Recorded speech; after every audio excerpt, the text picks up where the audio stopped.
Um pouco de sinopse sobre a história de Jerusalém. Há provas do próprio sítio da cidade de Jerusalém está habitada muitos séculos antes de Davi, por grande número de homens pré-históricos. Há a tradição de que Jerusalém era a cidade de Salém do reino de Melquisedeque, conforme Gênesis capítulo 14, versículo 18, parece confirmada em Salmos 76, versículo 2. O primeiro registro certo da cidade de Jerusalém aparece nas inscrições em caracteres cuneiformes, descobertas em Tel Amarna, no Alto Egito. No tempo desse registro, o nome da cidade era Urusalém e seu rei era Abde-Quiba. No tempo da conquista de Canaã por Josué, o rei de Jerusalém era Adonisedeque.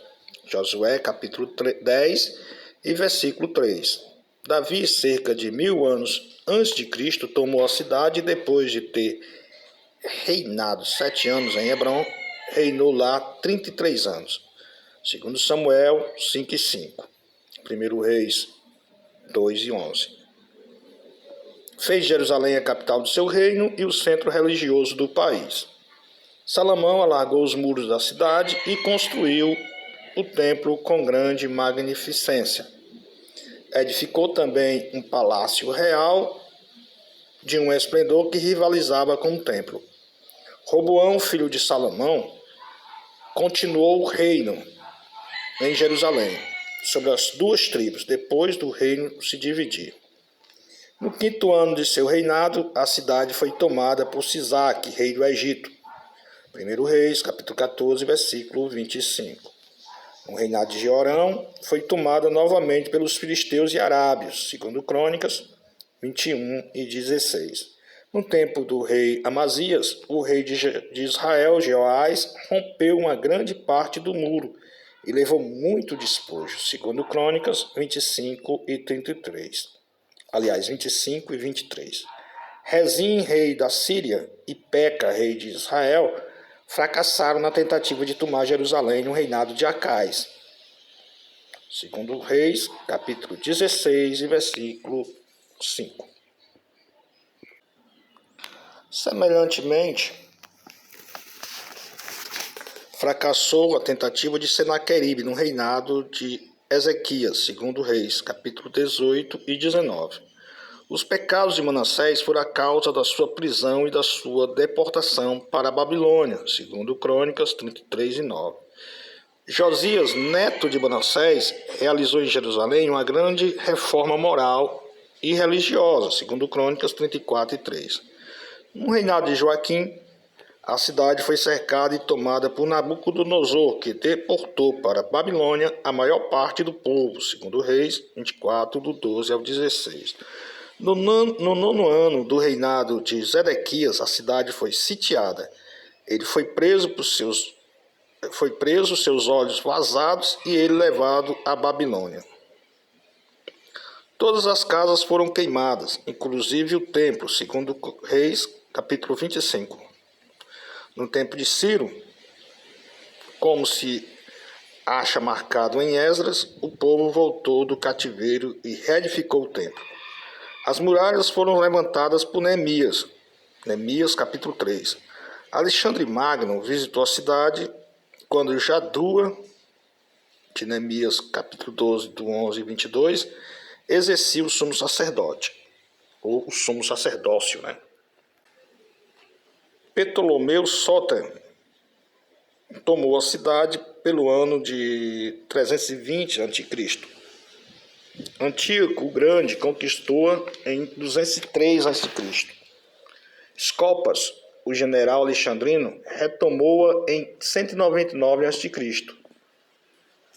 Foi tomada e o templo profanado por Antíoco Epífanes. Daniel, capítulo 11, versículo 31. Foi reconquistada por Judas Macabeu em 165 a.C. Pompeu apoderou-se dela em 65 a.C. Foi saqueada pelos partos em 40 a.C. Herodes Magno retomou-a em 37 a.C. Foi ele que restaurou novamente o templo. No ano 70, Anno Domini, O exército romano de 100.000 homens, comandados por Tito, depois de um cerco de 5 meses, tomou e destruiu a cidade. Os sitiados defenderam-se com desesperado valor, e uma vez rompidos os muros, os conquistadores cavaram e viraram as próprias pedras dos alicerces. Mateus 24, capítulo 24 e versículo 2. O historiador Tácito calculou em 1 milhão a perda de vidas, mais ou menos 1 milhão de pessoas. Os judeus, sob Bar Kokhba, retomaram a cidade em 131. O imperador romano Adriano conquistou-a e devastou-a em 132.